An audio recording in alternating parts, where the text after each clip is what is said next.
Nous sommes ici pour déposer la proposition de loi portant réglementation de l'exercice de la médecine traditionnelle en République démocratique du Congo. Depuis la nuit des temps, vous savez que la médecine traditionnelle existe dans notre pays. Cette médecine prend en charge plusieurs patients parmi nos compatriotes qui tombent malades chaque jour. Même l'OMS reconnaît que plus ou moins 70% de la population africaine recourt à la médecine traditionnelle, surtout en milieu rural où habite la majorité de notre peuple. Cependant, cette médecine souffre de l'absence d'une réglementation. Le ministre de la Santé va prendre un arrêté qui régit la médecine traditionnelle jusqu'à ce jour, avec le concours de l'OMS.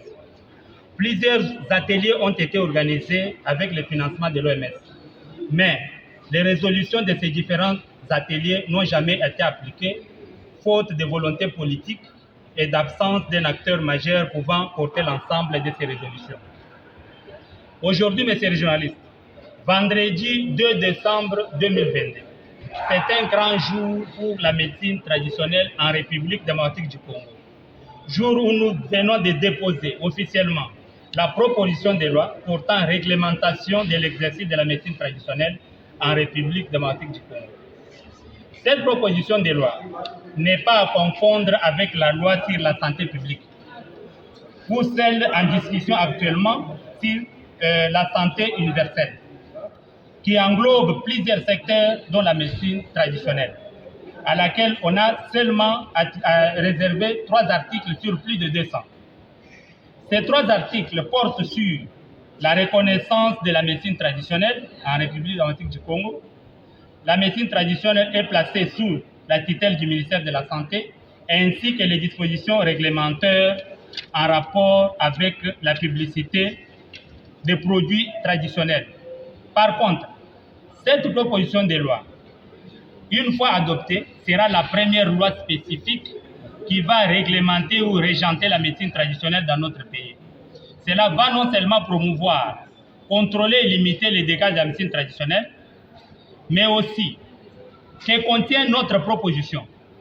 Cette proposition de loi contient l'exposé des motifs, titre 1 des dispositions générales, chapitre 1 de l'objet, du champ d'application et de la finalité, chapitre 2 de définition, chapitre 3 de la politique nationale en matière de la médecine traditionnelle, chapitre 4 de structure du domaine de la médecine traditionnelle, titre 2 des ressources, titre 3 de la protection du droit de la propriété intellectuelle, du savoir traditionnel et de la biodiversité, titre 4 de la discipline, procédure disciplinaire et du barème des sanctions, chapitre 1 la discipline, chapitre 2 la procédure disciplinaire, chapitre 3 du barème des sanctions.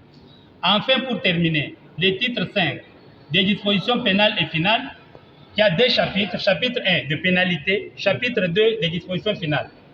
Voilà ainsi le résumé de notre proposition de loi et nous demandons à tous les praticiens d'accompagner et de soutenir cette proposition de loi pendant tout son processus, du dépôt au bureau de l'Assemblée nationale que nous venons de faire ce jour, à sa promulgation au journal officiel, jusqu'à sa publication au journal officiel et sa promulgation par les chefs de l'État. Au bureau de notre Chambre, de programmer le plus vite que possible cette proposition de loi au courant de cette session de septembre, bien qu'elle soit budgétaire. Messieurs les journalistes et chers compatriotes, à tous les Congolais, ainsi qu'aux députés nationaux, nous vous demandons tous d'accompagner cette proposition de loi qui concerne des millions de nos compatriotes, car chacun de nous a déjà pris un produit traditionnel dans sa vie. Si à l'âge adulte, vous pouvez dire non, mais à votre enfance, vos parents vous ont déjà traité avec un produit traditionnel, disait le docteur Macha Komamba, ancien ministre de la Santé.